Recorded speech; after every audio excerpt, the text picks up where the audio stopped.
seconds. Is this where the damn drumming and the music kicks in? Yeah.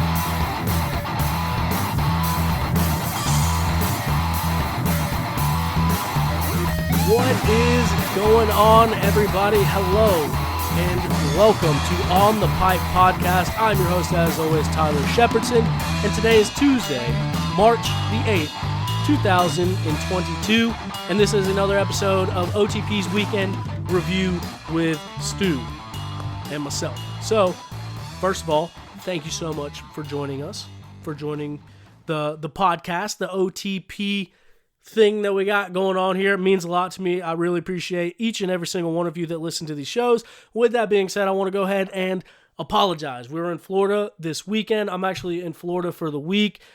That being said, Stu had some obligations that was going on. His family was down in Florida as well, so he's getting things situated at the Shoals as he got a group of people up there training for this weekend's Georgia GNCC. So with that, we pushed everything one day. So this is going to be OTP's Weekend Review with Stu.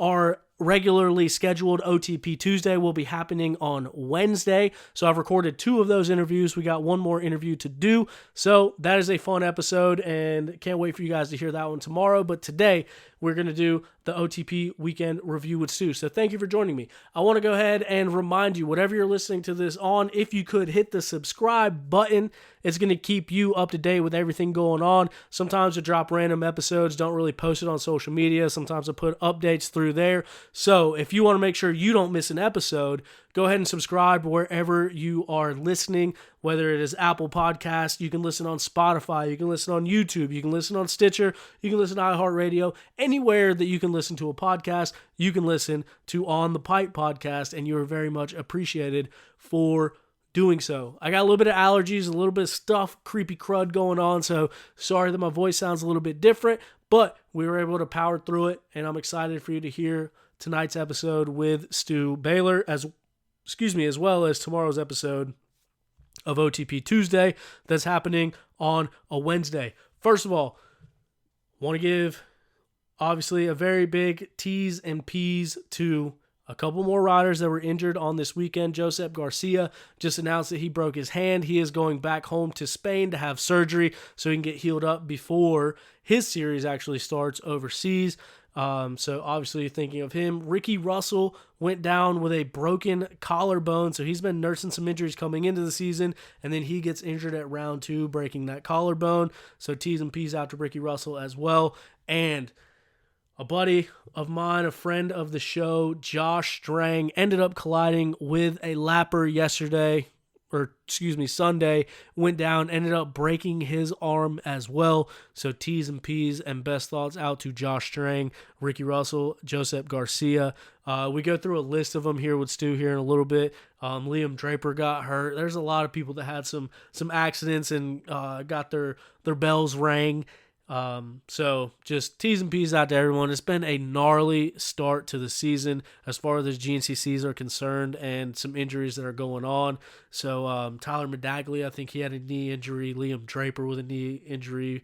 Ben Nelko, Ryder Lafferty, both with head injuries. So a lot of stuff going on, and as I mentioned, we go through a list of it here in the podcast, but thoughts are with those fellas for a quick and speedy recovery. Also, as always, Stu, obviously with a broken neck. Johnny Gerard recovering from a broken pelvis. Thad Duvall recovering from a broken pelvis. So maybe we can get those guys on the show and talk to them and see how they're doing. I know they got a little bit of free time on their hands right now, but T's and P's to everyone that is battling an injury right now in the meantime. I want to give a big shout out to our partners over at Beta Motorcycles. Beta Motorcycles is the official manufacturer of On the Pipe podcast. Beta Motorcycles has been a family-owned and operated company since 1905. They manufacture the finest enduro, trials, and dual sport motorcycles that are known for their premium quality and rideability. Beta Motorcycles are the best-looking bikes on the market and back it up with their superior performance. Head over to betausa.com for more information on their available models and to find a dealer near you to get yours today. So super thankful for Beta. Cannot wait, and I cannot stress this enough, I cannot wait to get on my Beta 300RR and go tear up Brown Mountain, go tear up some Mid-East races, go tear up some GNCC, some full gas sprint enduros. I can't wait. Finally all clear. This leg's healing up. Cannot wait to throw a leg over my Beta motorcycle, and you should not wait either. Head over to betausa.com and check them out. A lot of cool stuff. 6-month warranty. Where else can you get a 6-month warranty on a dirt bike? You can ride that thing for 5.5 months if it has a manufacturer defect. 5.5 months, you're through summer break. You're through the first half of the season and through summer break. Imagine it's right now, round 2. You're going into round 3. Summer break happens. You come back, race the first round, and then all of a sudden your bike blows up. Every other bike, you're like, damn, my brand new motorcycle just blew up. I'm screwed. If it's a manufacturer defect, you're still under warranty with Beta Motorcycles. I've never heard of a dirt bike that does that. Check them out. Read on their website. They got suspension. You can get your brand new bike with suspension already set up for you. I don't know another manufacturer that can do that. Plus the rideability. You got to ride one. Throw a leg over it. Beta Motorcycles, betausa.com. Also, a big shout out to our buddies over at Armored Graphics and Armored Screen Printing. If you need shirts made, hit them up. They can do it. Hoodies, whatever. Also, bike graphics. That's what they started doing. They were the official graphic sponsor of the JGRMX team, and they can be the official sponsor of your program if you head over to armorgraphics.com. Remember, as you're ordering a graphics kit, you can use promo code OTP20, and that's going to save you 20% off of your order at Armored Graphics, which in today's day and age, a little bit goes a long way, and 20% is not a little bit. 20% is a lot of bit, especially when you're talking about the price of graphics these days. You can get the best quality and the best styles at armorgraphics.com, and you can even save 20% off just for listening to this show. With that being said, we're going to get to this episode. I'm up to something. We've been talking to a few different sponsors. We're going to bring them on board here in the coming weeks. I got some really cool ways that I'm trying to break down these sponsors because I never want this to turn into me talking to you for 20 minutes going on and on about sponsors. I don't want it to turn into that. So for one, I will never talk about anything on this show that I do not firmly believe in or trust or use myself. And I will also not make it a 30-minute ad read where I'm just talking about what is going on. So we're thinking of some clever ways to get some sponsors involved. I've had several people reach out. We got a couple that are going to be coming on board. Can't wait to tell you about them. And if you would like some information on how you can get involved with the ever-growing On the Pipe Pod, it's pretty crazy how many people listen to this show. It makes me think twice about what is being said on here. So, sorry. Hopefully you can still hear what I'm saying. But yeah. Anyway, if you would like to get involved with On the Pipe Podcast, send us a DM or email us at onthepipemedia@gmail.com. We're going to find ways to work it in a couple creative fashions. Let's get to the results. Looking at the pro class, it was Ben Kelly. Ben Kelly, it's nuts. It's insane. I can't say it enough. What he did was very impressive on Sunday, not only by the fact that he won by 4 minutes and 4 seconds, but by the fact that he looked like he just got done just on a regular trail ride. Calm, cool, collected, not even bothered by it. Meanwhile, the scene behind him was everyone passing out, falling off of bikes, getting sprayed with hoses, a lot of stuff going on. It was a brutal, brutal, brutal race. Ben Kelly won it by 4 minutes and 4 seconds and was still good to go. On the podium, he alluded that he could have done another hour. So that's impressive. I can't believe it happened. It's really cool. So shout out to Ben Kelly, the defending reigning champion, proven why he's got that number 1 plate this weekend. Placing in second place was Josep Garcia. A lot of drama surrounding Josep coming in, a lot of talks about him coming in. He ended up in second place. He was running third for a lot of the race, ended up making the pass on Jordan Ashburn there on the last lap. He finished in second place, and then Jordan Ashburn wraps out wraps up your overall podium. Looking at the XC2 Pro class, Mike Wachowski goes 2 for 2 on the year. He grabs the win again, extends his points lead in that XC2 class. Cody Barnes puts in an impressive ride, gets second place, and Jack Edmondson, on the podcast just a couple weeks ago, he gets on that XC2 Pro podium. Looking at the Pro-Am class, Zach Hayes, the 2020 XC3 champion, puts himself right back in the middle of the podium in that number 1 spot. Shout out Zach Hayes. Man, hey, listen, I've been the one telling you were going to do it this whole entire time. No, it's a little inside joke to my buddy Zach Hayes. So congratulations, Zach Hayes, going down there, putting in the work in that sand. He is a big-time sand rider, and he proves that with the XC3 win. Hunter Newworth grabs the second place position, and Tegan Temple back out there racing and back out there getting podiums, third place in XC3. Looking at our women's pro class, it was Rachel Archer grabbing the women's pro class win. Corey Steed very close behind in that second place position, and Taylor Jones will wrap up the women's pro class podium. And then shout out to Jason Tino, your top amateur and 250A winner on the weekend. So that is how things panned out. Now, let's talk about it. Let's get this week's OTP's weekend review with Stu underway. I am the OTP part of that title, and joining us is the latter half of the title, Stuart Baylor. Stu, thanks for joining us this evening. How is everything going? Well, really slow. Seeing as I can't really move very fast or do pretty much anything, so just kind of bored, more or less. But it sounds like there's a lot more of the guys joining me on this boredom train after this weekend. It's insane how many. I mean, just getting claimed left and right. But before we get into all that, what was it like for you to be at the race? Obviously in the neck brace, first race back since you broke your neck. What was it like being there? And I don't want to necessarily say on the sidelines, but not out there racing. It was tougher than normal. I mean, I've sat out races before, but this season was a little bit different. I feel like obviously I was the number 1 pick to win, so that hurts. And then on top of that, it's like, how many opportunities do you have where everything's clicking? You've got your race strategy figured out. You've got your motorcycle mechanic relationship figured out. You've got your speed and your health, and I had the perfect opportunity last year and kind of threw it away.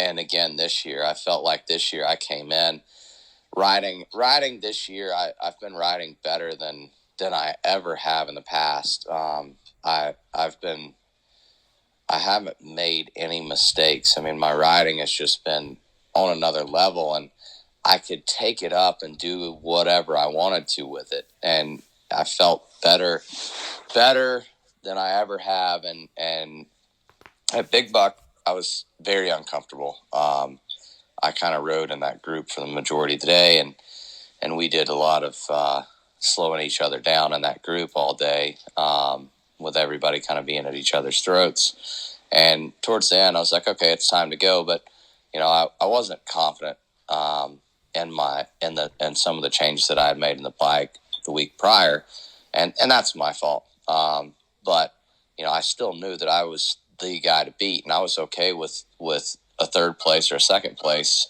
playing out basically the rest of the season. I'm fine with taking points away like that. That's much better than we started last season. So, I'm just pulling into that parking lot. Like, this weekend was tougher than before, knowing that it should, and it may sound shitty coming out, but like it could be, not should be. It could be, and in my mind, it should be.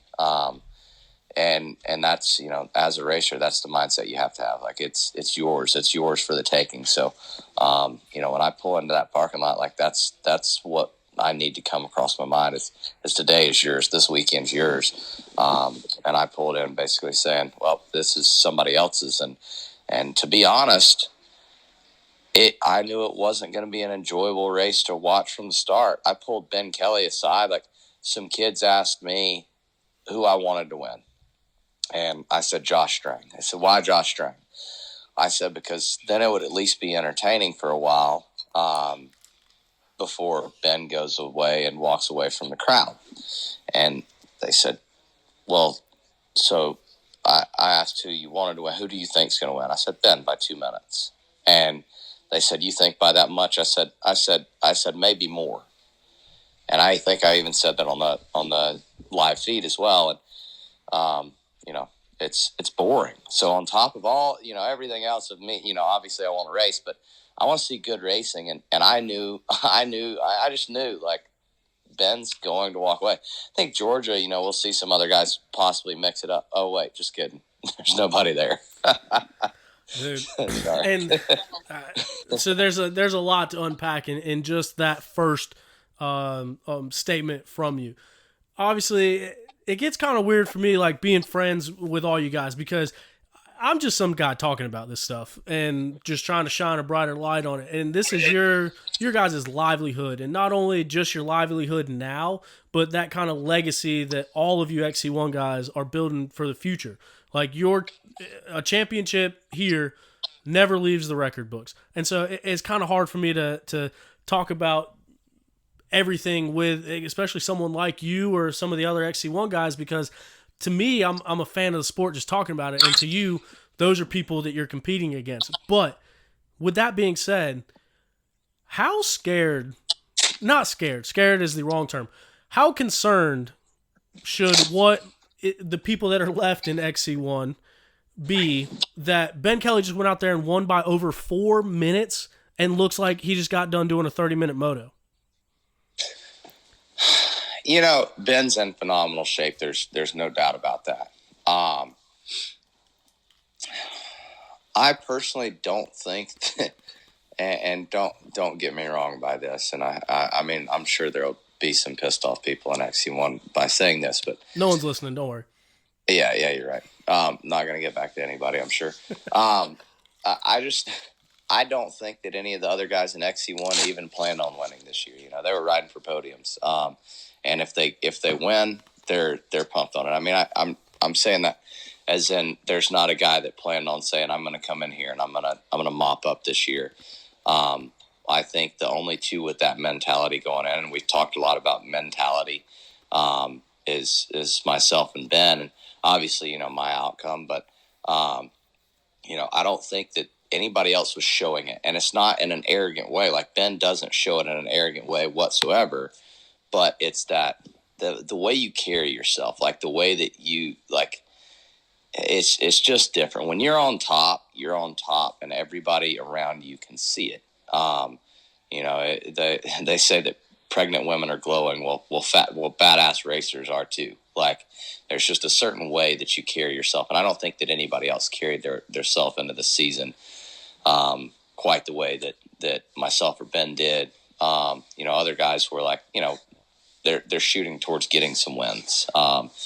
We were looking at a championship before the first race, and that was, our focus. So I don't think these other guys are too worried about what Ben's doing. I think that, and if they are, they're worried about the wrong thing. I think that these guys, that was a bad hurting he put on them. I do know that, but it's Florida and they know that. Florida is a race of strategy and fitness. It's a long game. It's not who's the fastest guy out there. I mean, if it was the fastest rider, again, Joseph would have walked away with it. But it's not the fastest rider. It doesn't matter who the fastest guy is. It's the guy that's a strategist. I mean, Ben rode an absolutely flawless race. He played with his food just long enough to spit it up and chew it out. I mean, that's all he did. He did what he needed to do. He found the fast lines. He was riding straight up and down, very, very relaxed. And he played Jordan. He did a really good job at it. he let Jordan lead, and Jordan usually likes to lead early on, and Jordan's not one that likes to let anybody by. So he sat right there and let Jordan do his thing until Jordan was tired. And the second, I think on the live podcast, or the live show, I was talking about to Rodney. I said, well, it's about that time. And the next time we saw Ben, basically I said he's gonna sit back, he's gonna wait, and then he's gonna gap him mid race. He's gonna gap him, and sure enough, exactly what I said happened. And from there, he just basically wore guys down. So that to me was a flawless ride. Can he replicate it? Absolutely. He replicated it every race this season, possibly. There's somebody still a threat to Ben as far as race by race. Yes. Is there a possible threat at this point without any other injuries for the championship? I don't think so. That's kind of my thoughts, and I'm sure Ben's thinking the same way. I mean, he's big picture. He's very smart. He's matured as a rider. So, outsider looking in, I think that Ben's in a really good position, but he's also in a really good position to not need to win. So that doesn't necessarily mean that he's going to let somebody else win, but he's also not going to have to push as hard as he would if, there was 2 races on the line and 1 point separating. That's when guys really get strong. Right now, Ben's in a really good position to ride, relax, and stay healthy, because that seems to be the biggest thing of this season. Yeah, and I'd agree with you on that in the sense that it's going to be tough for anybody to compete with Ben on the championship level from here on out. Race by race, everyone can have their day. I mean, there's still plenty of guys in that class that can win, but one of the biggest things that has plagued this season, and we're only 2 rounds in, is injuries. You go out, Johnny Gerard goes out, Thad Duvall goes out. This past weekend, we got Josh Strang with a broken arm, which it sounds like he's only going to miss 2 rounds from what I'm hearing. But still, that's 3 rounds that you're kind of taking bad results at, going out of this race and then missing 2. And then Josep Garcia, we saw him get second place this past weekend. Now it comes out his hand is broken. He's going back and he's not racing anymore, so he can focus on his Enduro GP title. And that's the crazy thing, is these injuries just keep stacking up, and I don't recall there ever being a time where we lose this many riders, especially in this short of time. In a 10-year period, I've never seen it. I mean, not in 2 races. It's absolutely absurd. I mean, I've never seen anything like this. Is it ever. Crazy coincidence, or do you think that there's something fueling into it? I mean, that's a tough one. This is a place where I put my foot in my mouth. So obviously there's coincidences that happen, like Big Buck. That could have been a coincidence.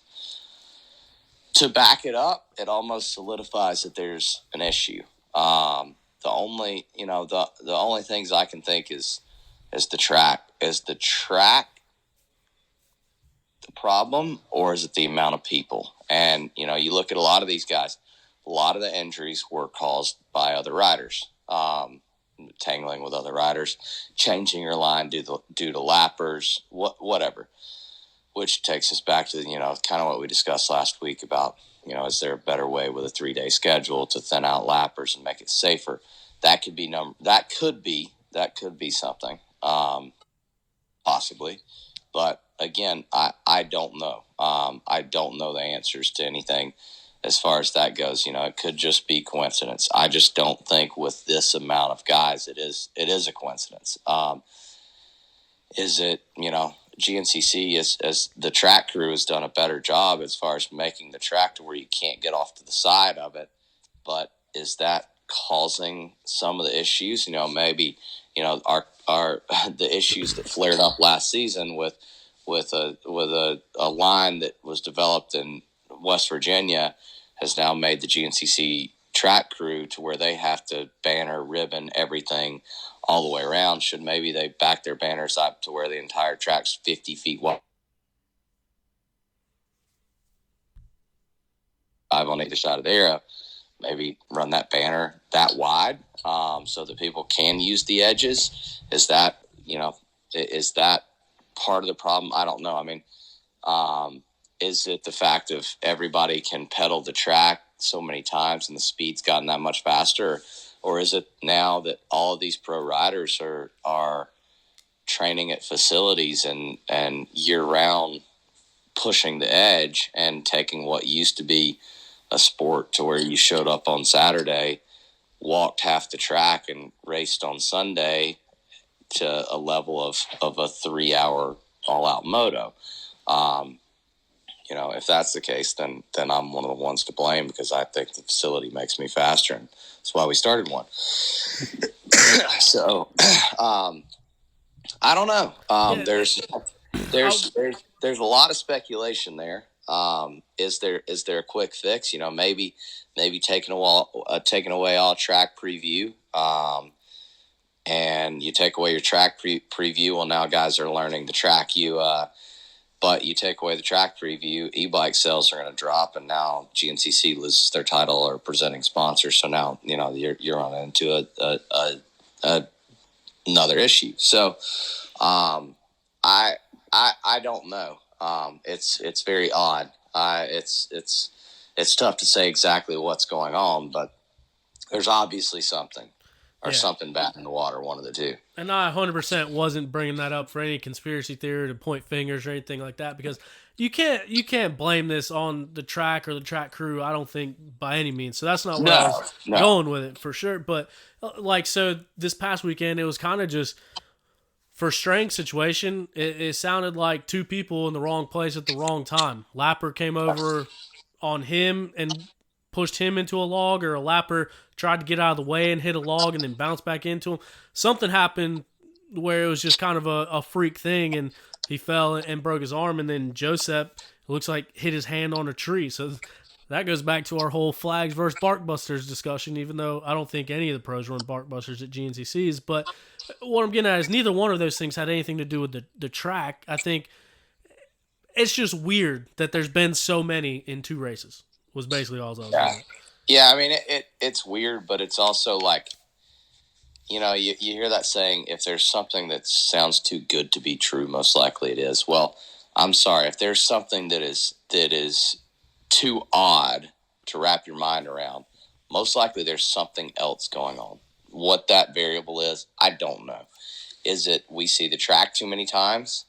I've heard the argument of your bikes are too fast. Well, in 2011, I was running a 60 horsepower two-stroke with a cut head that you breathe on the throttle and that bitch would throw you on your head. I was also a 16-year-old kid. Yeah. That was a fast bike. That was uncontrollable power, and I would put it faster than my 450 any day of the week.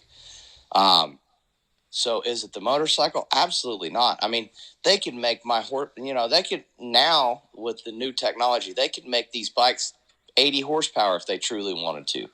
I don't want that. It's not that at all. Is it maybe everybody's so much faster, so when they hit the ground, it hurts that much worse? Possibly. There's, obviously there's so many variables, but I think it's a mix of a few things, and I think some of it is some of the track, some of it is some of the amount of racers out there. I think some of it is the speed that we're now running. I mean, the top guys that are training year round, we're going so damn fast when we roll up on these lappers that it is dangerous to the lappers and us. And a lot of these lappers, like, they don't even want to be in our race. They've been bumped up by the AMA because the AMA just bumps anybody out now for pointing out of a local series. And it's like, these guys get pointed out because of this algorithm that is supposed to be so good, but it'll put you into a class where you're running around in 27th place. And, these guys, a lot of these guys, the GNCCs are their family. That's their home. They're going to go regardless. So now they're stuck into this 3-hour race. Yep.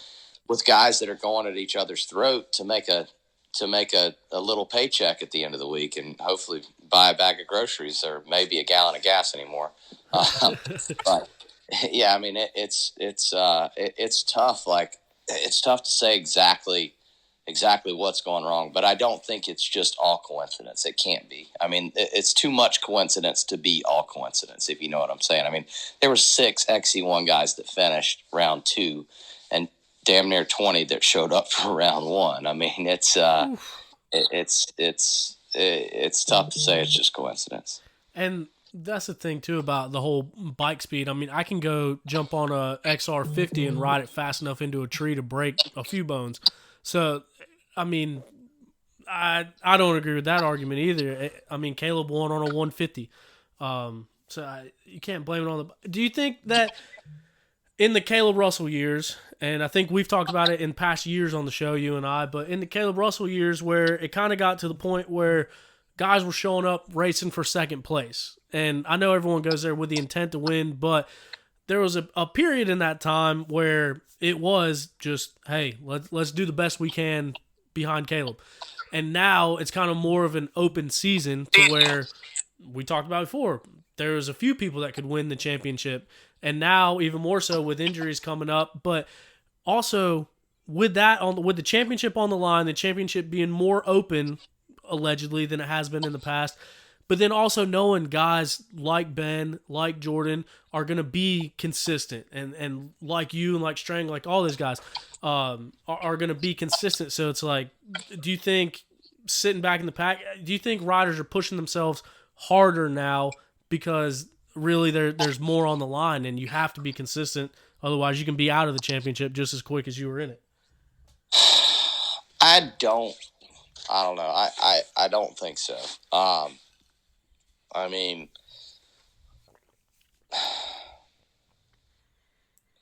everybody comes in around 1 hungry.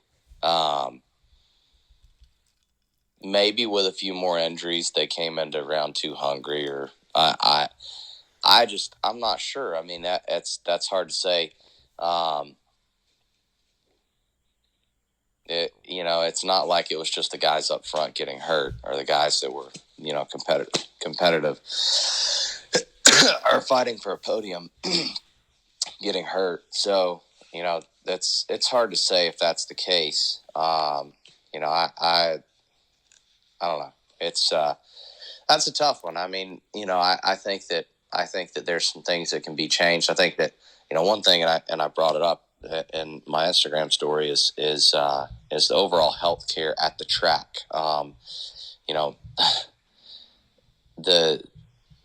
The guys that are provided for us if we get injured at the track are not very good. It's whatever volunteers can come out for the weekend.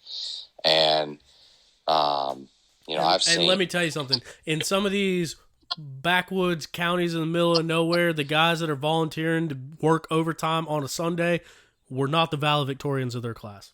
No, and that's where, like at Big Buck, I came in and I told him, I said, I've got something going on spinal. I'm starting to lose feeling. I don't know, like I can't feel my feet. We need to get this helmet off. And I couldn't get my hands above my shoulders to get to my helmet. And these guys are just going to rip my helmet off. And I'm like, whoa, hold the fuck on. It's like, pull the cheek pads out, take this thing off. And that was when my surgeon, Dr. Tanner, walked up and he stabilized my head. He's like, have you guys got a C collar? And they're like, dude, he just rode in. And he said, I understand that, but you don't understand the guy's grit out here. He'll ride through about anything. And we need a C collar. If he's saying that he can't feel things, we cannot just rip his helmet off and tell him to walk over to the backboard. And then beyond that, he told them to take me to the trauma center. They took me to Union, little things like that. That had that bone move and started to tear into my artery, I could have been bleeding out on the spot and nobody known it. And, the only way that we would know is if somebody was able to take x-rays or do an ultrasound on the site. And that to us, that Supercross, it's available for the 50 riders there, but it's not available to the 3,000 in our parking lot. So I think that's going to have to be something that changes. And I think with these injuries, it's a good time to campaign for that to happen sooner rather than later. But, these guys took me to Union. Had I been bleeding out, I'd have been dead. I mean, just being honest, like my injury could have killed me. And it could have killed me minutes, hours afterwards. Especially with poor care. And I think that, a lot of people have seen what the doctor's done here at the last couple of races. But this weekend, he actually brought a portable x-ray machine that he's looking into purchasing. Now it's a 6-figure machine. It's very expensive, but these are the things to elevate the sport. I think we're going to have to figure out how to elevate the care at the track as well. Even on the way back, like you look at Josh Toth, okay, so, you hear the rumors Josh passed out because he was hot. Yeah, whatever. He's a puss. That's the first thing that people are going to say. Josh is pretty gritty. I've raced with Josh. He's tough. He's not just going to pull in. He had a heat stroke. He was suffering from a heat stroke. Heat strokes are like concussions. The more you get, the worse they are. Your blood pressure can lower to the point that you're not getting enough blood and oxygen to the brain, and your brain starts shutting down. Your temperature goes over 105 degrees. Your muscles start shutting down. Your kidney starts going into failure. Heat stroke is big. Well, guess what? They would not start an IV with him at the track, and that's what we're dealing with. So, and heat strokes can kill people, wow. Even healthy athletes. It can absolutely. Can kill somebody. And sadly, as racers, we know not to quit. We're going to push ourselves to that point, but we need somebody there to bring consistency into the sport. And I've been, with Tanner and myself, I've been bringing him and trying to talk him into coming to the races for the last few years, and he started coming, and we've got him interested, got his family interested, and we've been kind of out shopping like, hey, we need to figure out how can we make this affordable? How can we figure out how to get this guy here? Obviously, a surgeon isn't going to keep coming to races for free with nothing involved. I mean, yeah, he gets a couple surgeries here and there, but I promise he gets to operate on a bunch of old ladies probably more than us dirt bike racers. He enjoys working with us, and he shows an interest, which is a major start. So, and he said, if I can figure out a way to make it feasible, I'll come to all of them. And now with all these injuries, it's like, okay, mine could have been life threatening. Johnny's, I mean, I'm sure you saw the bruise up his side. He could have had internal bleeding. All the injuries this weekend, they should have gone to the hospital, but he x-rayed him on the spot. He told Josh, he was like, hey, this is an easy fix. We'll just get you in this week. And I even Josh saw him. Strang. Strang. And and then with Toes, he was over there fighting with the paramedics, trying to get a line in him. But that's where he was like, if I do this, I would need to bring my own supplies. A lot of stuff that costs money. Basically, an ultrasound, a trailer to have everything, to house everything. It's a major expense, but it's to the point now, and our size of the series, you almost have to think like National Enduro as well. Like we need to have somebody like this so that when there is that injury, and it may not happen every weekend, but let's say there is that life-threatening injury, that's where having the proper guy in your corner, and even afterwards, let's say that you need to be rushed to the hospital, you need a life flight, whatever it may be. He's also the guy that I called on Monday and bounced some ideas off of. He got me in with a good neurosurgeon to go through all of my spinal stuff. He got me in with the right guys at the right time. And that's, I'm sure everybody sat in a hospital and wondered what exactly they're saying in that doctor lingo. But, he understands that nerd talk. We call it. But, he understands that, and he can relay it in a way that we understand it. And he's been, obviously I've got some surgeries from him and come right back to racing. He does a good job, and he knows that we're going to push it. He doesn't promote that or condone it at all. he's like, well, if you go out and race, I went ahead and put staples in it just in case, because I know how crazy you are, but I don't think you should ride on it. And that's kind of how Dr. Tanner is. Like, he's been really good, and we've been kind of shopping that. I mean, at this point, he's operated on the majority of XC1.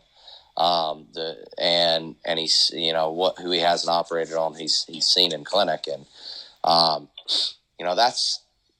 I think that's going to be a big thing as well. Like, it is inherently dangerous. We understand that. We know every time we throw a leg over that bike that we could get injured, but when we do, what extra steps can be taken to make sure that we have the best care so that we don't have any more issues. A bone that could move into an artery, internal bleeding that could cause a clot, whatever. There's so many things that I feel like Supercross has it sitting there for. I know there's a lot of money. Or not taking a helmet off somebody with a broken neck.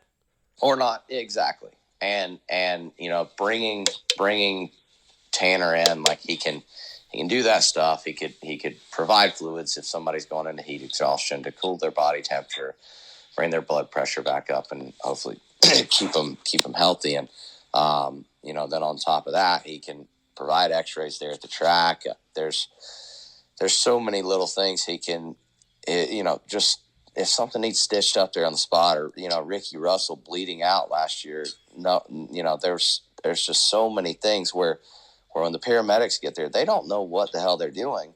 And realistically, we need somebody, a medical director that understands what we need to sit down with all these paramedics before the weekend starts and explain the procedures and the protocol. And I think that a lot of this is something that, it's good that we have paramedics there. Obviously, that's required, and I'm glad that all these series do that. Like, we need that, and that's good that these series are doing this. But I think now more than ever, we're almost going to have to take it to the next level, and that's where we're going to have to find somebody to bring consistency from Ohio to Florida, and that's the next step into racing. I feel. I mean, there's a lot of things that we can try to strive to be better at.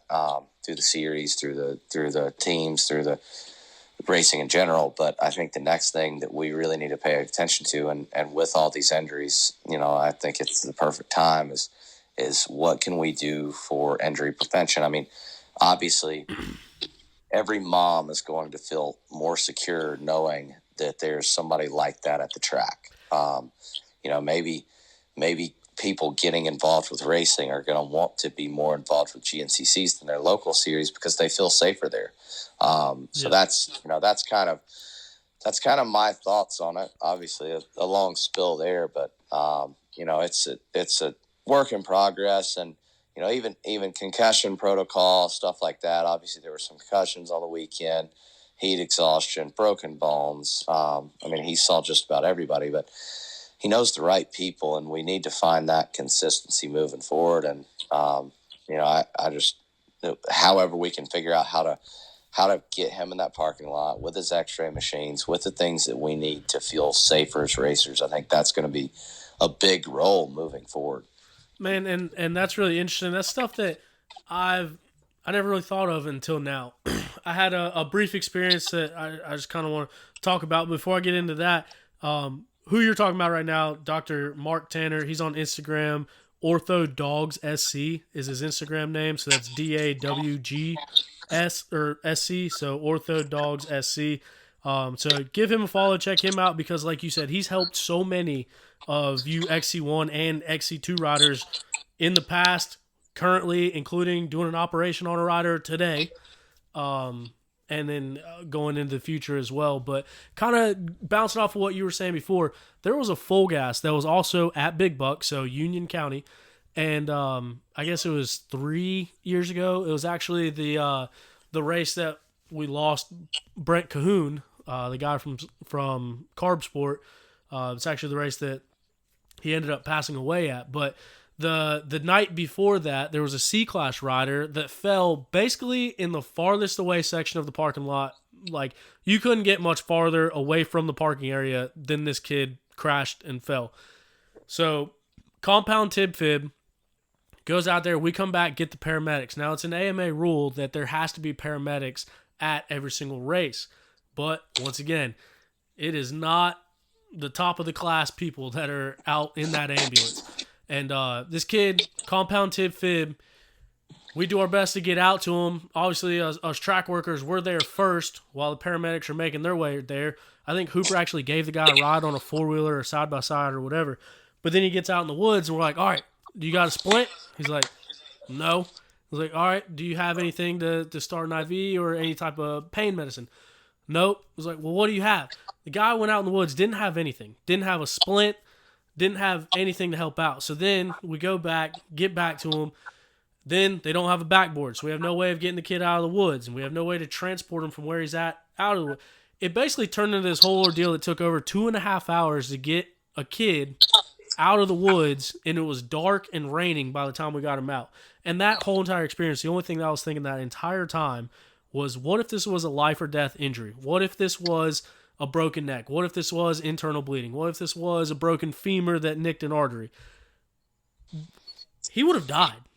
Yeah. And so talking about that's tough. And so speaking on that, so this is something that I talked to Dr. Tanner about a little bit as well. You know, showing up a day early with the medical unit, or at least with somebody, and mapping out. You know, GNCC has what they call their tow roads. So you've got a road that if somebody breaks down between the 1 and 3, you've got a tow road back in. If somebody, 3 to 5, whatever, there's tow roads all throughout. So I think being familiar with those roads for the GNCC, or for the GNCC medical guys as well, is a big part, because it does take them a very long time to get there. And again, it's not GNCC's fault. I'm not saying, you guys should think about, or should have thought about this years ago. It's a new pressed issue because we're seeing so many injuries, and I don't know why. I'm not pointing a finger at anybody, but obviously it is a dangerous sport. We know we're going to have injuries, so we need to figure out what is the best way to move forward. And I think that having tow roads and having to where the medical mule, whatever it is, I think KC Foundation has actually donated one. Yep. Can get to at least a spot every 2 miles, so that if somebody's got to get out of there, it's a mile out on either side. So if you have to walk them out on a backboard to get to the four-wheeler, you can still do so. But we need to have a mapped out plan in place as well. And I think that would help a lot on some of that, time where you're not stuck out in a life or death situation. But even the splints you bring up, like that was Josh Strang had a compound fracture. It wasn't out of the skin, but it was deformed looking this weekend. I mean, it was gnarly. And the paramedics put him in a piece of fucking cardboard, man. That was all they had. And Dr. Tanner's like, it's all we got. Well, I guess we'll make do with it. Like, here's some ace wrap and we'll see how we can do this. But, then he goes back, and I talked to him this morning, and he's like, there's this company. It's actually the people that make the cast that I'm currently in for my hand. And you warm it up, and it custom molds to your fit. So, companies like that, if they get involved, and he's got the medical end, so he's got the rep for the area that he can purchase them through, and it's stuff that, as the GNCC community, we could have a proper neck collar. My neck collar was garbage, but the neck collar that they put me in, finally the Aspen neck collars, only $60. I mean, if they bill your insurance, it's probably like $6,200. But to have one of those at the track is $60. So, having these things, have 3 or 4 neck collars, have 3 or 4 thumb splints, have 3 or 4 arm splints, shoulder braces, slings, having these things available at the track, I think are going to be, it's going to be a big deal. That now that it's become an issue, I think it needs to be addressed. And I think that GNCC is on the forefront of just about everything. So I would imagine they're probably having these same conversations that we're having, probably behind closed doors, trying to figure out how to make it happen. But, even still, I mean, there's a lot that I think that around the GNCC community or National Enduro community could do as well, to try to figure out what is the best way to move forward. Is it a donation thing? Is it some type of nonprofit more for the East Coast?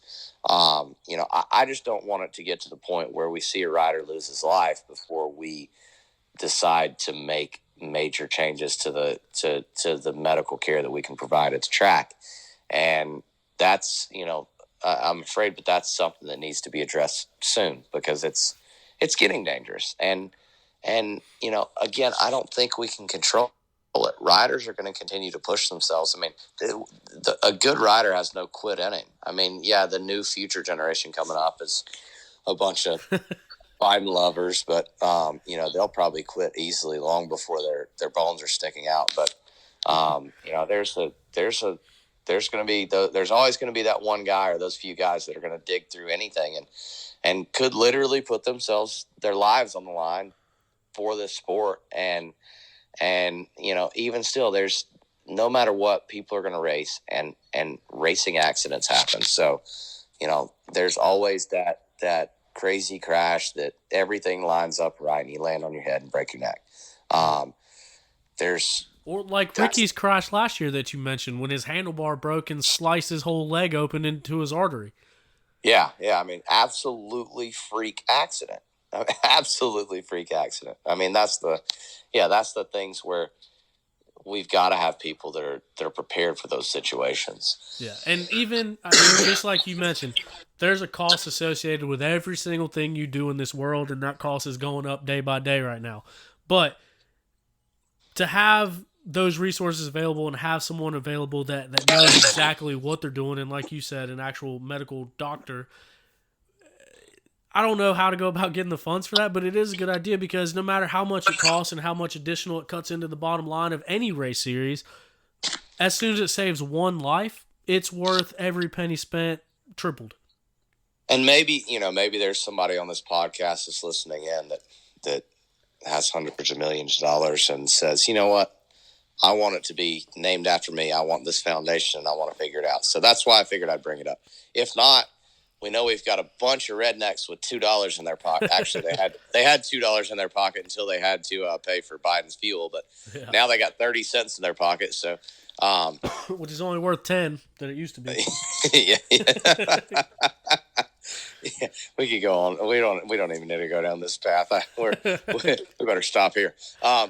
No, I'm pretty sure everyone tunes into this show for their daily dose of politics. Yeah, exactly. So, there's a lot of people that, whenever we figure something out, and Carrie Joe possibly brought up the idea of maybe, snowshoe, we have the golf tournament for ISD. Maybe we do like a trap shoot at Camp Coker. And, there's other ideas to make it work, to get the funds for a surgeon and a good medical crew to come to each race throughout the season to help prevent some of what, will happen, because it's not a matter of if, it's when. So, some of what will happen in the future, I think that Carrie's already kind of thinking of some ideas, and it's just a matter of whenever that comes about, people being ready to kind of help out the racing community, just to hopefully help the safety of the riders. And yes, we understand. For the people that are listening, wondering why the hell we do this, we understand it's dangerous. We do. But when you get that feeling of accomplishment, there's nothing else to replace it with. And that's why we do it. So don't argue with us. Don't be one of those people that tells us not to do it. Like one of the guys who checked my neck out pretty much asked me why I was still doing it, because he looked at my MRI and saw the metal in my body, and he was like, "What's wrong with you?" We know. I promise, moms, we know it's dangerous. Now, if there's a mom listening and you're scared about your kid, I'm sorry, there's nothing you can tell him either. He's gonna love it. He's gonna want to do it. Too bad. So I'm realizing that with mine. I mean, he can't even speak a sentence. He can say dada and baba, but I'm pretty sure the third word's going to be Momo. Like he's anything with a motorcycle. Like he's yeah. So I'm already dreading that day. So that's, half of why I'm so adamant about what I'm saying today is for the future of the sport. I want to see better health care at the track if possible. And that's what one of my biggest talking points of tonight is that. Yeah. And once again, kind of like the whole track thing and injuries thing, this is not by any means picking on GNCC. GNCC is just the premier race series in the entire world. It's the largest number of participants in any race series in the world. So it's not like we're picking on them. They're just the premier series. And like you said, they are always at the leading edge of everything happening. And so it's just where the most of the eyeballs are. And unfortunately, these have happened at the last 2 GNCCs, but it's not just that. I mean, it's every race series, because at the sprint enduros, you're riding at the absolute edge no matter what. So these injuries can happen everywhere. So like you mentioned, better healthcare just all around the sport, I think is something that needs to happen, and I think would benefit everybody. And like you said, just having that added confidence of knowing that if worst case scenario happens, you'll be in good hands. Yeah, absolutely. To get off of this medical side, because obviously, well, first we have to go down the list. So obviously Joseph broke his hand this weekend. Yep. Strang his arm. We saw Tyler Medaglia with his knee. Liam Draper did a knee. Grant Davis did a knee. Ricky Russell a shoulder. The fill-in on my team, he messed up his sternum. Ryder Lafferty had a concussion. Josh Toth, the heat stroke. The Swedish kid knocked himself out the first lap. I heard rumors that Barbosa may have broke his hand or something along those lines as well. Ben Nelko had a concussion. I mean, this is all in one weekend of racing. So, that's where, who do we turn to as racers? I'm not trying to highlight how many guys, but this is just the guys on Pro Row. And I do think that that's the majority of it. Sadly, the majority of the riders injured were all pro riders. I don't think there was many people outside of that. But that's sad reality is how can we figure out how to provide good health care at the track for them? And that's something else. A lot of these foreigners do not have U.S. health insurance. They have some supplemental policies and stuff like that, but not enough for like the bill of $56,000 that we just got for insurance to cover. Like, obviously I carry good insurance. It costs me an arm and a leg and a left nut, but and a neck. And a neck. But I carry good health care. But a lot of these guys, to be coming over to compete, and I get it. I'm diehard American, so like I get the next argument. Well, hell, they shouldn't be in our country. I've heard that too. Like the reason they're here is because we are the best. Like plain and simple. So take pride in that. We are the best. That's why they want to come here. So, but for them to chase their dreams and their childhood dream and forget their entire family to come here and race in an inherently dangerous sport with no health coverage, we need guys like Dr. Tanner who can also work on cash deals and trying to shop around, and not just your normal surgeon that's going to be run of the mill. Yeah, whatever, do this. Like Dr. Tanner was trying to get an MRI for a foreigner that didn't want to pay as much out of pocket. And MRIs are not cheap. Like insurance, I think they bill my insurance like $5,700 for an MRI. So, he actually went out of his way and shopped 6 or 7 different companies to get the cheapest MRI for these guys. And that stuff, that just shows his genuine interest. But sorry, I was getting off of that subject. Down the list we went. Oh, Holcomb. Is he okay? Was he good? Bike? I'm not sure. I haven't heard any No, update. I saw he didn't finish, but I wasn't certain on that. Um, but yeah, it looks like we're gonna have a stacked field of 5 competitors in XC1 at the next GNCC. Hey, they pay to the top 10. So my doctor cleared me and my legs. So I'm thinking about maybe going out there, getting 6th place, getting a check. You know what I mean? You reckon you could put on about 20 pounds before the weekend and fit into my gear? Man, I might have you beat. I've spent a lot of time on the sidelines here lately. Oh, but me too. I mean, I've been drinking for 2 weeks. Oh man. Hey, Ampro needs a fill-in rider. I heard. Tell Randy Hawkins put me in. I got you a bike. But no. So the next talking points is I wanted to bring up the future, the kids of this sport kind of come through. Hell. I've seen firsthand some of these kids, and it is honestly sickening to see the amount of effort that a lot of these parents are putting in, because their parents, or they tell their parents that they want it. They want to win. They want this. They want that. My advice to the kids out there: if you truly want it, then show it and do it. If you don't, then stop telling your parents you want it so that they can spend money on stuff that they enjoy doing. Now, also, parents, you can't want it for your kid, but by God, you better push your kid if they say they want it. You better not let them back out of it, because parents are so damn soft anymore on their kids. It just makes their kids not want it anymore. They say they want it, but it's just literally going through the motions.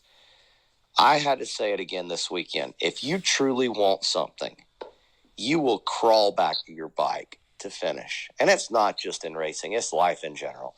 You ask any business owner if everything was easy getting to the top. I can promise they're all going to have the same story. Yep. And it relates with me crawling back to my bike the second I got feeling back in my legs. It gets hard. But I can promise, if you want it more than anything else, if you want to succeed more than you want to breathe, you will figure out how to get your ass up and go after it again. I see a lot of kids, obviously through the shoals and some other things, like at the races. You see these kids that say they want it. They've got their parents believing that they want it, and their parents are dumping endless amounts of money into their programs, but they don't want it for themselves. They don't want it. They just want to go racing. At the end of the day, people love going to the GNCCs and love racing. Just say you want to go racing. Your parents will be fine with you as a kid. And also, as the parents, back your kid. If your kid just wants to say, I just want to go to the GNCCs and I want to have fun. As a parent, if you want to see performance out of your child, pushing them too hard, and every kid's different. I'm the type that, man, I wanted to be backhanded before I started a race. Like I didn't, my dad didn't backhand me before a race, but if he did, that would make me race better. And every kid's different. Like, some kids, you want to yell at them on the way to the starting line. And then there's other kids who just need time to figure it out and let it come to them. But as a whole, this new generation is soft as hell. Yeah. They have no discipline because the parents don't know how to tell them no. So you got 23-year-old, 24-year-old kids running around who don't know the word no. If you tell them they're doing wrong, they're going to come up with 10 different arguments to tell you a different way of why they're right. And if your child has this trait, then start backhanding them. Because I can tell you, to become a good racer, you've got to have discipline. You've got to have self-control. You've got to have something that motivates you, and you've got to focus on yourself above all else. But to get to that level, also, you have to live as a kid. You have to have friends. You got to go to school. There's so many other things that a lot of these parents are pushing these kids to do, or these kids are telling their parents that they want racing over all else, but they truly don't. I mean, these kids are saying that they want it, but they do not want it. I mean, I saw a lot of examples this weekend of just people quitting just to quit, and that is sad. That is not what racing is about. Like racing is a sport that's about being solo. It's about not having a team to fall back on, because guess what? It's you and that bike. Team sports, You hurt your pinky, sit down. You got a replacement. You got second string and third string. And then after that, you got your practice team. So you're fine. You're okay to sit on the damn bench. But there's other sports, fighting, wrestling, motorcycles. You get into that because it's you and yourself. And if you're okay with letting yourself down, that's fine. There's a lot of people who ride and race who never want to win. And that is 100% fine. I see those people all the time. I have people come to the shoals and pay us to train them. And they say, yeah, we don't ever really want to be professional or anything. We just want to be better.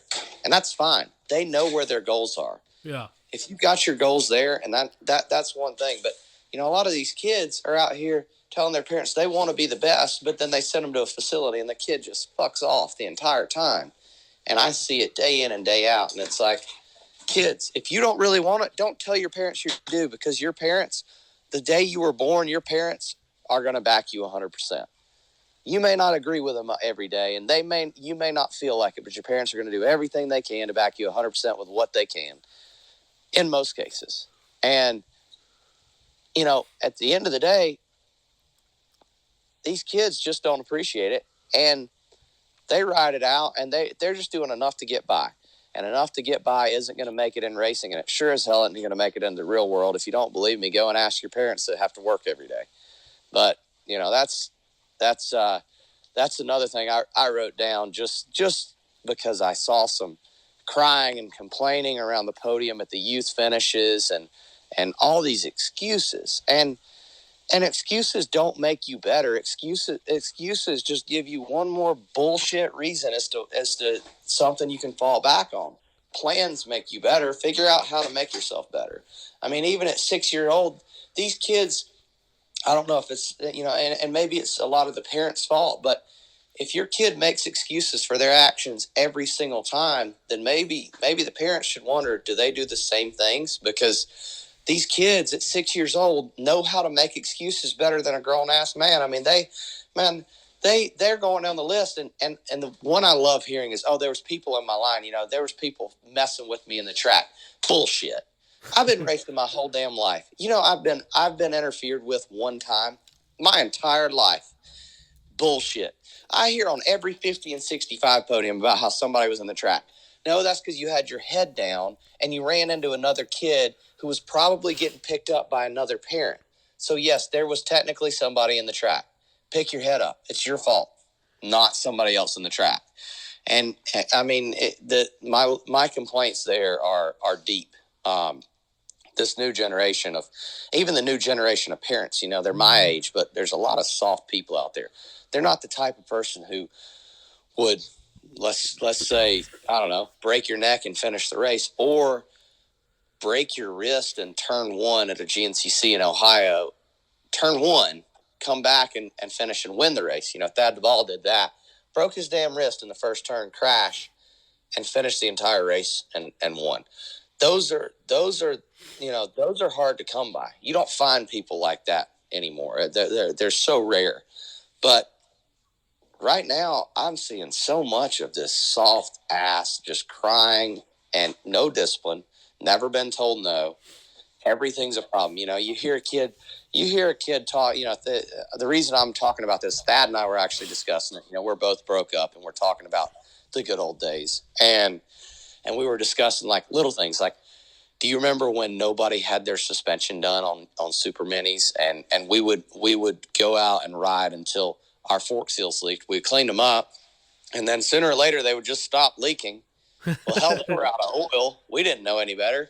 We just kept on riding, and we were winning on that. We were literally winning on stuff like that. And that is, that was that old school generation that what you see is what you got, and you're going to figure it out. If you don't, too damn bad. And then when you lost, you get second place. Your dad says, well, this will be the last one of these we come to. And all the next 2 weeks, you work your ass off because you knew you got second, and your dad doesn't want to take you to the next one. And your dad tells you on Thursday, which he planned on going all along, but your dad tells you on Thursday, we might go. I don't know. You look like you were working pretty hard. Did you? Those are the things that are so far gone because all these kids have their head up their ass playing Xbox, smoking dope, and screwing off. And I am like so fed up with this new generation of soft ass racers. But it's to the point that it's consuming the sport with a bunch of guys who are softer than the girls. And I mean no disrespect to the girls, but men should be tough, and our WXC class is tougher than most of the men out there. Dude, them WXC girls are gnarly. They really are. They really are. They break a hand, break a finger. They don't even stop. They just keep going. No, hell no. Yeah, I mean they're tougher than most of the men. That's my point. They are literally tougher than most of the men out there. And it's like, come on. But you know, man, that's a big part of it. Everyone quit riding and quit training and went out filming Instagram reels because Stu Baylor told them Instagram mattered more. It's the full package. You're right. Maybe it's my fault. Social media does matter 100%. Whether I promote it or not, I mean, it does matter in the sense of being a pro rider. Yeah. Your image matters. If I wasn't a pro rider, I probably wouldn't even have Instagram. I'm a bush drinking, deer hunting redneck. I don't care about Instagram, but it is part of my job. Social media is part of my job, so I make it important to do it. And that's, I was throwing just a subtle stab down there at the KR ranch where none of the guys were on social media. and I get it. Caleb, I heard wasn't a fan of what I said, but at the end of the day, can he disagree with it? Absolutely not. I mean, nobody does Caleb live on social media? Probably not. Do I? Probably not. Do I like social media anymore? Or does he? Probably not. I mean, we're not those type of people. But it is part of the job, and that's the only reason that I brought it up. Yeah. No, I was completely kidding with you on that. I was just cracking a joke. And I know. But I figured I might as well touch on that because I heard that Caleb was upset with everything that I said. But no, back to that whole thing. People asked me about that, and I went back and listened to it. It came across like I said he wasn't a fan of what you said. I was meaning he was not a fan of the podcast. I didn't mean a fan of you when I said when we were talking about him coming on the show, and I said I don't think he's a fan. I was talking about he's not a fan of OTP. But real quick, back on your subject about excuses and all that. My favorite part is when you get there on Friday, everyone's hanging out, feeling the vibe, checking out the track, all that, and then you got a handful of riders, and it seems to always be the same few that are already giving you excuses on Friday of why they're not going to do well on Sunday. So that way, Sunday, the moment the first little thing goes wrong, well, I told you Friday that my back was hurting. And I see that a lot too. But I feel weird talking about anything about dirt bikes as far as the mentality is concerned because at the end of the day, I've accomplished nothing on a dirt bike. But before I started riding a dirt bike, I've accomplished quite a few things in the combat sports world, which, like you mentioned, is a lot of the same mentality. It's that individual mentality, and it's that relentless grind day in and day out. And so I did develop a mental toughness through my upbringing and through wrestling and transferring into MMA and jiu-jitsu and all of that. So when I got into racing, that was my same mentality. I mean, at the Penton, I hit Jeff Russell's four-wheeler on the second lap, broke 3 ribs, and finished that race. I was racing for a piece of wood. I dislocated my shoulder a bunch of times, finished those races. Same thing. Racing in C-Class for absolutely nothing but a piece of wood at the end of the day. And so when you're talking about these things, our wrestling coach always used to tell us that there is a big difference between an ouchie and an uh-oh. And an ouchie, you got to push through. And you got to finish a race. You got to finish what you're doing, what you set out to do. An uh-oh is something like breaking your neck. Maybe you shouldn't ride 8 miles to the finish after that. But I think a lot of people kind of have a hard time finding that line, especially in that moment, and especially knowing that they go back and park the bike next to Dad's truck, and Dad pats him on the back and says, "Oh, no problem, son. It's no big deal. I know your finger. I know you got a hangnail, but it's you gave it your best. We'll come out next time." And I think there are a lot of people that kind of have been raised with that mentality, and I see that through ranks all throughout dirt bikes. But I don't know. I just kind of going off what you, like I said, I have no credibility to be talking about anybody on a dirt bike. But when it comes to mental strength, you either got it or you don't. And I think a lot of times kids are okay with letting themselves down. In a situation like that, it's not you're going to let your dad down who just spent the mortgage payment on filling up his tank with diesel because it's $4.50 a gallon. I think kids see that and they get through it, but I think the biggest part of that is letting your own self down. And I think that's where a lot of the shortcomings come in at, because at the end of the day, you can't answer for anybody else. You have to answer for yourself. And I feel like that is a big step that people miss. Yeah, absolutely. I mean, just my take on it is like I said, you don't have to say that you want it. You don't have to say that you want to be the best. If you do, prove it. Exactly. But, let's say that you don't want to be the best and you're going to the GNCCs and you're a constant top 5 guy and you're happy there, or a constant top 10 or whatever, or maybe you're 14th place guy and you're having fun, but that's what you love to do with your family. If you crash and you're a 14th place guy and you're still in 15th place or whatever, back of the pack, doesn't matter where you are. If you crash and you just went to that track and you just went to Indiana from South Carolina at gas prices of Joe Biden, which is irate, I think it'll be like, I don't know what, $5 and something. So your family, between food, lodging, or an RV payment, whatever it may be, fuel, entry fees, all the things that you have to go racing, your family just dropped. What's it going to cost now to go racing? $1,400 probably. Just quick math on what it will cost to have a diesel truck to go racing and go to Indiana and stay in a hotel for 3 nights. And now your family just spent $1,400 for you to quit. Yep. Now, one thing is I've followed some 50 and 60-year-old men around the track who have zero quit, no matter how bad it gets. You know why? Because they're paying for it. Usually who I see quitting is kids.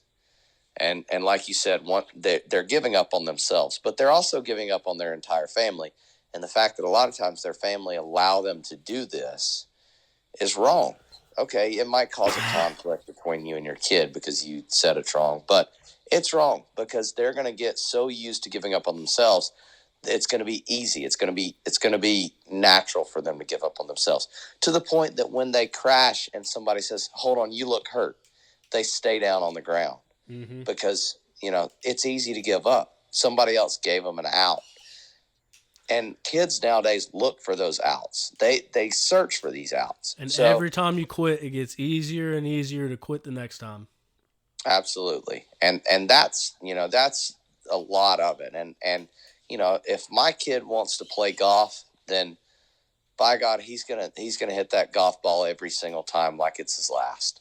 And if he wants to ride dirt bikes, then he's gonna ride it every single time like it's his last. And if he doesn't, then I won't support him to do it. That's my outlook.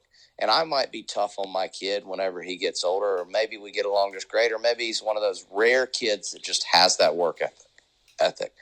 But I can promise I see a lot of the parents, and it starts with the parents. If your kid is easy to quit, maybe you should start thinking about how you've either raised them or how you've set an example. It's tough to say, but there's good parents who their kids are just soft. So maybe it's not the parents at all. I mean, there is always that side. Like there's one that trains with us now, and I'm gonna roast him right here and now. There's 2 of them. There's 2 of them I can think of right now who have great parents. I know their parents. And siblings or different families? Different families. Best buds though. Ty Ely and Bub's Tasha. I know both Ty's parents. I know both Bub's parents. Great parents. Good families. Good work ethic. But their kids are lazy. Absolutely lazy. Don't want it for themselves. And it's like, the parents ask me like, what what's their deal? Like, I don't understand it. I don't know. I really don't know. Like, I know for a fact like, Bub's dad is up before the sun comes up every day. Todd Ely and I rode for them for years. Like Todd's a good dude, but then you got Ty and Bubs, who majorly let me down this weekend, and that's why I'm picking those two. And maybe they're good riders, and maybe it was a freak accident, but I'm gonna pick on them because they are always late when they're at the shoals. They're always late. They're always lazy, and they're always the last to accomplish anything. And that type of person is just not going to make it in our world. And I told Bubs earlier, I said, you know what? If you just want to ride and you want to be my buddy, then that's fine. I'll be your buddy, and we'll just go riding on the weeks. And you can go race on the weekend however you want. But if you want to come to me and you tell me that you want to be the best and you want to be better, then I am going to demand that you put in the effort and that you focus and that everything is done properly. And he says he wants to be the best. He says he wants to be better. But he hates whenever I get on his ass. And it's like, dude, you don't get the best of both worlds. If you want to be the best and you want to be better, then I'm going to get on you at every chance. Every time I think you're slipping up, I will get on you again. And that's how it's going to be. And you're going to go until you either break or you win. And when you win, I will congratulate you for a very brief time before we go back to work on Monday. And that's it. But these kids don't understand it. They think that I need to praise his results because he got a measly little win at the round 1 of GNCC. Who cares, Bubs? Ty Ely, he's up to the A class. He got 7th place in the A class. It was a good ride for him. Who cares, bud? Back to the grind. And these kids, they want me to bow down for their results, but they also want me to demand excellence from them. There's a big difference in doing both. I'll tell you, good job. Now let's go back to work to stay there. And that's this new type of kid. They want you to praise them for every little thing they've done. Like, I'm sorry, your shit your shit. You think your shit don't stink? Well, too bad. Like, it is what it is. Everybody's the same. And at the end of the day, you have all got to put in the work to get there. Now, do I have more fun doing it? Absolutely. I'm not going to deny that. I put in the work, but when my work day's done, I like to have fun because I still want to enjoy racing. That is a big part of it, is enjoying racing. So for me, I want to make sure that I enjoy racing above all, because if I lose the enjoyment for it, if I no longer want to go to the track, I will no longer perform. But when it's a work day, I will do what I need to on my work day. And every single day that I put my leg over that motorcycle or I go to the gym, it's a work day, and I know what I'm focused on and what I'm focused for.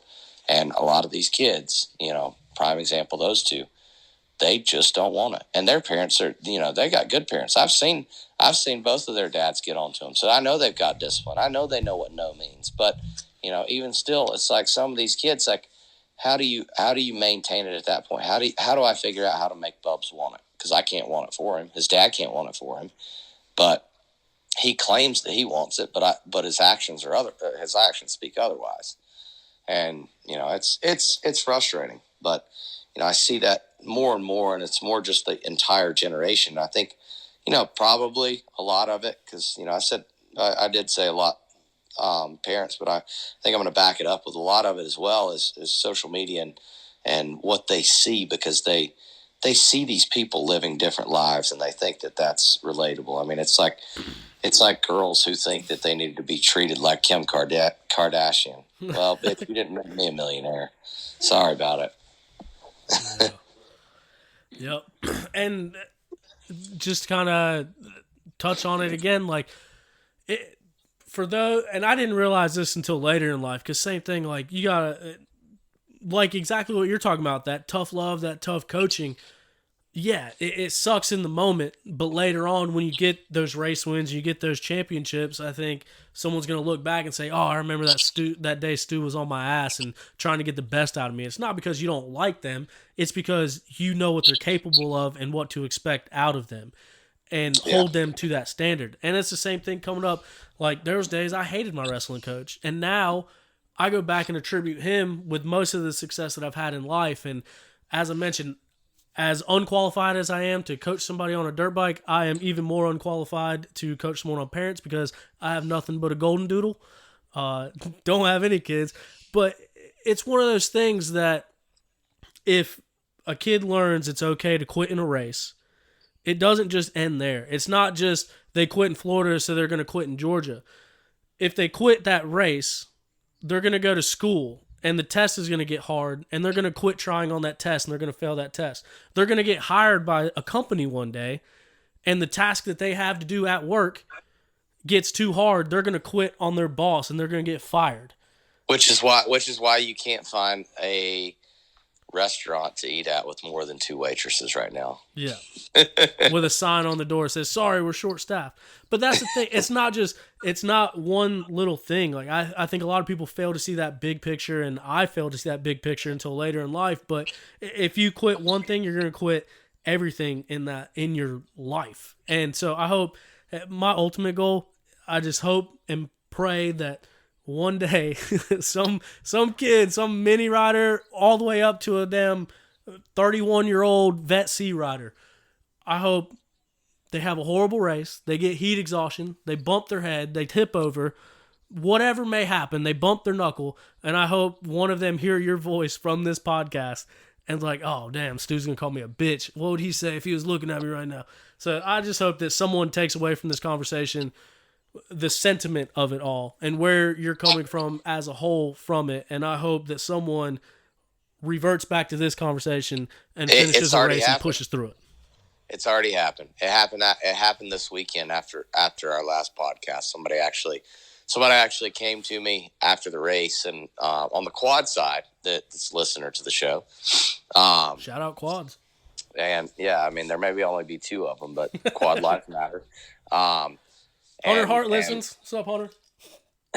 So, I had somebody come to me and basically say that they hit the ground hard, they separated their shoulder, and all they could think of was Stu did it with a broken arm and a broken neck. I can figure it out. and they said, I made it to the finish with that mentality. They don't even have to balance. Points. Exactly. Yeah, there you go. They only needed one arm. But, that stuff, it does play a factor because people do think about that. And I'm big on the mental side of it. Like, obviously, we've discussed a lot of it. Like with my guys at the Shoals, there's some things like I can go down the list and it doesn't take me long to figure out what a rider needs. But like Liam, I can't yell at Liam. I can't fuss at Liam. He's too soft. He would break down and cry. Does that mean that he's not a gritty rider? Absolutely not. It's just the way that he is with people. So with Liam, I have to give him positives to make him think positively in himself. Bubs and Ty, they don't mind getting yelled at. They can take it well. They can build from there. There's people that I need to tell them like, hey, slow down and breathe, focus, think. There's people that literally don't need good starts. They ride too damn hard. I can go down the list on the mentality side, and that's that's kind of where I sit on the mental side. So when I'm thinking about these things, like how can we figure out how to make a rider want it more? Like what speaks volume to them? To Bubs, social media. He's so worried about his $900 trashy ass Jordans or whatever the fuck you call those shoes that he clearly wants the image. So to me, what's the point of me calling and yelling at him? Nothing. But if I can hit him on social media, that's where it hurts. I kicked him swift in the nuts right there. So I posted up on social media. Post? Absolutely. And guess what? He called crying 10 minutes later because he was majorly upset. He wasn't technically crying, but he was all but. and he's upset. But I was able to get a good conversation with Bubs, one where he actually listened because it was fueled by social media, where his image above all else is what triggered him. And I knew that I could post it on the Shoals and it wouldn't matter because they got 6,000 followers. But if I posted on my page, I got 60. And he doesn't like that. And that's exactly what he said. Why does your 60,000 followers need to know? Now they all think I'm a bitch. And I said, you are.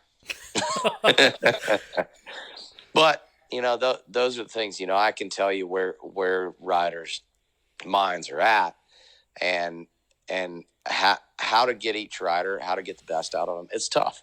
Everybody's different. I mean, I dwell on I dwell on the positives and strive on the negatives, where other people are the exact opposite. They dwell on the negatives and strive on the positives. And, every rider is a little bit different on how you have to approach them. But, that's the tough key is how are we going to get this guy to decide that he wants it above all else, so that because even if you don't get injured in a GNCC, no injury at all, that third hour is brutal. So you got to figure out how to dig into yourself and find out, what you're really made of for that third hour. So that's a big part of it. And that, I'm hard on my guys, the guys that say that they want to be better. If it's just a normal person in the Shoals group, I don't go and push them extra. This is for the guys that say that they want extra. If you come to me and you say you want extra, then by God, you better strap in because it's going to be rough. Yeah. But yeah, that's probably enough on making people feel bad about themselves. What a loop we just put people through here on this show. But it seems like each week we got a theme. So this theme, healthcare and don't be a bitch. Yeah, pretty much. I mean, there's quite a few other things that I've got written down on my list. Like, something I've noticed in racing as a whole is, and everybody's going to love this because I'm sure everybody in the parking lot can relate. You are not out of earshot before people start talking shit about you. Like, guarantee there's people talking shit about me from this podcast, but you know what, it is what it is. But I love it when it's like, feeling. Man, if you really don't like me that bad, just go ahead and tell me. Like, just tell me, because at the end of the day, it's just going to save us both a little bit of headache. But like, that's one of the things. Like, I just noticed it this weekend because about other people or about you? Oh, about me. God, everybody loves to talk about me. So I make myself an easy target because I open my mouth a lot, which is fine by me. But that's one of the things. And another thing that I've noticed is like social media following between racers. And you look at a lot of Red Bull athletes, especially, they'll have like 330,000 followers, and you look at their last post with like 2,000 likes. Mm-hmm. It's like, really? You got a blue check mark, 330,000 followers. What am I reading here? Like, because I've been looking into the social media side, and I actually have, of true off-road racers, I have the most engagement of any true off-road racer in the U.S.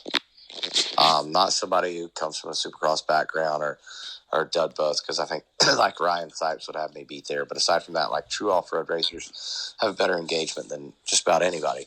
I'm looking for everybody that has 330,000 followers right now. But go ahead. There's one that has 206,000, as a matter of fact. That's the first person that I typed in, just so you know. And yeah, it's just funny. Like, it's funny. You look at those numbers and you're like, that doesn't add up. But okay, whatever. Yeah. That's one bone I have to pick. Like a lot of these companies are like, you've got, you don't have near the followers as this other guy. And I'm sitting there going, well, clearly my followers are real and his are fake. Like, but whatever. And their last post has 2,000 likes. Yeah, exactly. Point in case. Yeah, so I know exactly. That was the first name I typed in. I would like to take this moment, though, because we talked about this on the very first weekend review with Stu about the Soto social media following compared to the engagement. And it kind of, I just want to throw my disclaimer out there. My followers on the podcast page shot up by like 10,000 because I posted a video that went viral of Axel Hodges that reached 6 million accounts. So I didn't pay for followers. I just had one reel that went viral, which that's all it takes is just one. And so that shot my numbers up. So if anybody, because it was mentioned to me about our correlation of followers to engagement. And I just want to throw that one out there. That was just one video that did good that got me all those followers, which was cool. Yeah, and reels do that. Like my reels, when they go viral, I'll gain, a couple thousand followers, which is, it's definitely cool. So, reels right now on Instagram, it's the way their algorithms work, but basically reels are the way to go viral right now. No different than TikTok. So, yeah, that's one of the things. And then, I also want to address all the comments that we had on social media, kind of leading up to Joseph and Steve Holcomb coming here. Basically across the board. I mean, but, Baylor doesn't have obviously it was mainly me, and we discussed this on another episode where a lot of people forgot about Ben, the guy, the Tomac, the quiet guy who's obviously dominating these guys. But can I make a statement? I mean, I know Joseph broke his hand in the last couple miles, whatever, but Ben already had 4 minutes on him. Like, what happened to this guy? I mean, you guys all were, Joseph this and Steve Holcomb this, and these guys. I mean, the comments I was reading, like the U.S. guys won't stand a chance. He's going to walk all over you, sweep the floor with Baylor's trashy beard. That was one of them. We've seen Ruha and Knight do it. Joseph's just going to shit on everybody over there. Like everybody had their comments, and it's like, well, what happened? I mean, really, we just proved to be the best series in the world because 4 minutes, that's what Joseph beats us at ISD over 6 days. Yeah. 6 days. That's what it takes him 6 days to beat us by that. Ben did that in 3 hours. Like, you want to talk about waking up and pissing excellence. Welcome to America. Yeah. I mean, that's I just had to point that out. Nothing against Joseph. I'm a huge Joseph fan. Like, he's a super phenomenal rider. But it goes to show where the U.S. now is and where GNCC is. And it's cool to see because obviously, being one of the big GNCC guys, it's cool to know that you're in the best in the world. Like, there is nothing better. There's no form of motorcycle racing that is more versatile than GNCC. We're the type of people that could go to the top GNCC guy could go to an enduro cross, pull a top 10, an outdoor national and pull a top 20, GP and pull a top 20, ISD and pull a top 3 overall. I mean, it doesn't matter. Hard enduro, it doesn't matter. Across the board, GNCC, as it stands, I would say in motorsports in general, are the most versatile riders in the world. And it's cool to see that. So that was kind of my point. I just wanted to bring it up that where all the haters now, people actually deleted their comments. I went back because I was trying to pick some Facebook fights right after I broke my neck. And I was really bored after breaking my neck. A lot of free time on your hands. Yeah. Yeah. Like, I just made some comments. Like, I literally had to break my neck to see one of the foreigners. Where's your comments now? And everybody was deleting them, but a bunch of pussies. I wanted to fight. I was ready to go. Hey man, he beat you by a minute when you broke your neck. He did. He really did. I watched him come by. I almost broke my neck looking at him. But yeah, no. So in all seriousness, do you not think that him getting a second place was impressive this past weekend? I do. I got to be careful saying this. I do, but against who? So that is the number one argument when it comes to his second place finish. Yeah, it's like and he rode well. Like, don't get me wrong, I'm not trying to be a dick, but I think that Johnny Gerard, myself, and Thad Duvall would have all been in front of him. I mean, I think that there's no. Obviously, we can sit here and speculate and say that, but I don't think there's many people that would argue with that statement. So, realistically, he's a fifth place guy, and I said that when he came over. I said he'll be fifth or sixth place. Did he ride great? Absolutely. I mean, that track was treacherous. To see him push through a broken hand, I am even more of a Joseph fan because I figured talking to him, he's got a little bit of feminine voice. I figured he might be a little soft, but I'm even more of a Joseph fan. I think he proved that he could do a lot here. And it's early. Like, dude, to do that well in your first few GNCCs, look at anybody before him coming over. Since night, anybody that's come over and tried to mess with Caleb has basically got the big American FU on their way out. They let the door hit them. Like, it was not kind to anybody else. So, no, he did do well. But, my big question is against two. And I think that if we gave him a year or two over here, he would be a podium regular. Absolutely no doubt in my mind he would be a podium regular. Championship contender, possibly. Obviously, the guy has grit. I mean, him breaking his hand and racing through it shows me that. The only thing I don't know is can he read a track and pass lappers in the dirt day after day, or was it easy in the sand? There's some other questions behind his ride that, he's not been over here long enough to say whether or not he's truly the greatest rider in the world or not. Interesting. So as you were saying that, I was actually looking at the lap times just to kind of see like what his lap times were compared to everybody else's. Didn't really find an answer to that question, but interesting to point out, 2 of the top 5 fastest lap times of the day were Ben Kelly's last 2 laps. Yep. He rode insane. the first half of the race. And I mean, literally went out and rode. He was stretching his back. He was riding stiff and just riding.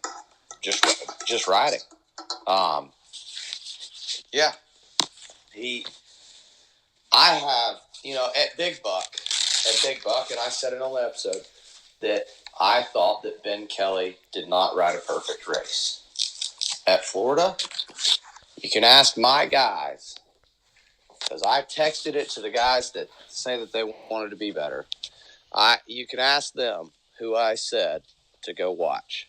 I said, go to live feed and watch the first hour and a half of the race. Beyond that, you don't need to see anymore. Just go look at the final time, 4 minutes and 4 seconds. Yeah. And I said, if you want to learn how to race a GNCC, Ben just put on a clinic. He showed you exactly what to do. And, I mean, that was absolutely picture perfect. What Ben did is he sat back and he mirrored the guy in front of him to the point that he found out where that guy was better, where he was better, what smooth lines were just as fast, what smooth lines were slower, what smooth lines were the same, so you can figure out how to exert energy or how to not exert energy but go just as fast. And then he said, you know what? This guy looks a little bit tired. See you, bud. I'll see you, 6 minutes after I'm finished. 4 minutes and 35 seconds after I'm finished. Yeah. I mean, that is he rode a picture perfect race. No doubt.